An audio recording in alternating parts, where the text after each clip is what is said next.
আসসালামু আলাইকুম। বাংলাদেশ আরেকটিবার স্বাধীন হলো, তাই সবাইকে জানাচ্ছি স্বাধীনতার শুভেচ্ছা এবং পাশাপাশি যারা শহীদ হয়েছে তাদের বিনম্র শ্রদ্ধা। তবে এই শহীদদের মধ্যে আমি একজনকে খুব বেশি মনে পড়ে, যে হলো মুগ্ধ।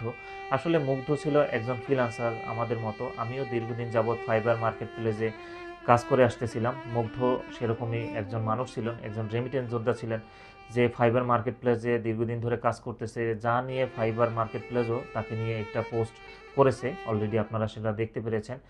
তবে এই শহীদদের রক্ত যাতে বৃথা না যায়, আমরা সব সময় সেই চেষ্টাই করার চেষ্টা করব এখন থেকে। আগে যা হওয়ার হয়ে গেছে সেগুলো এখন আর চিন্তাভাবনা করার বা সেগুলো নিয়ে এখন আর মাথা ব্যথার দরকারও নাই। আমরা ভবিষ্যতে আমাদের এই বাংলাদেশটা কিভাবে সুন্দর একটা দেশ তৈরি করতে পারি, এটা আপনার আমার মাধ্যমে যাতে এখন থেকে শুরু হয় সেরকমভাবেই আমরা চেষ্টা করব। এবং বর্তমান যে আইনের ব্যবস্থা বা বর্তমান যে আইনের অবস্থা কিন্তু খুবই খারাপ। বর্তমান বাংলাদেশের আইন একদম ভেঙে গেছে।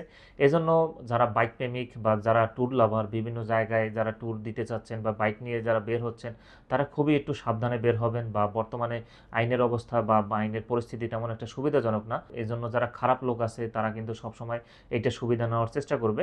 তাই যে যেখানে থাকবেন সাবধানে থাকবেন। যারা ট্যুরে যাওয়ার প্ল্যান করতেছেন তারা বর্তমানে না যাওয়াটাই বেটার, আমি যেটা মনে করি।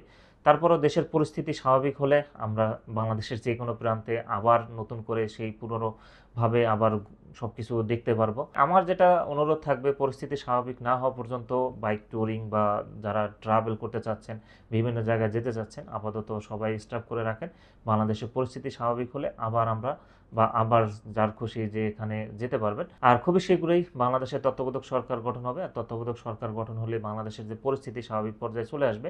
আর তার কাছে আমাদের যারা বাইক প্রেমিক আছি, আমরা যারা বাইক প্রেমিক আছি তাদের কাছে একটা চাওয়া থাকবে বা একটা দাবি থাকবে, যেটা হলো বাইকের জ্বালানি তেলের যে দাম, এইটা যাতে একটু সাশ্রয়ী করা হয়।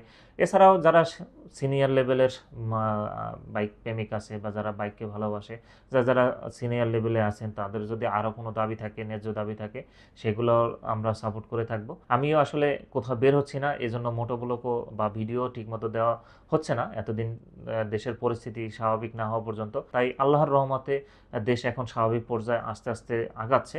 তার দ্রুতই যদি তত্ত্বাবধায়ক সরকার গঠন হয়ে যায় সব কিছু স্বাভাবিক হয়ে যাবে। তাই এখন থেকে আমি আপনাদের সাথে নিয়মিত ভিডিও দেওয়ার চেষ্টা করব।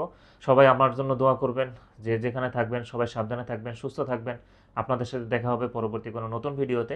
সবাইকে আসসালামু আলাইকুম।